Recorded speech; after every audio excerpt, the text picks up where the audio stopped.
চেয়ারে বসে নামাজ পড়ে, রুকু দেয় আপনার এমনি হাতের এদ্দুর বাইর করে রুকু, আর এদ্দুর বাইর করলে সেজদা।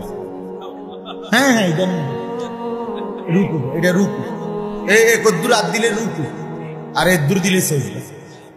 আমার বাপ দাদা 14 গোষ্ঠী কেউ শুনছিনি এরকম রুকু সেজদা।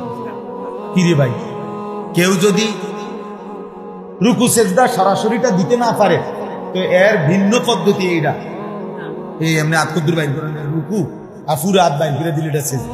আমি অগণিত মানুষ দেখি এখন, আপনারা দেখে খেয়াল করে যারা ওই চেয়ারে বসে নামাজ। আমি অনেককে চাচারে জিজ্ঞাসা করছি, চাচা এটা এরকম করেন কেন?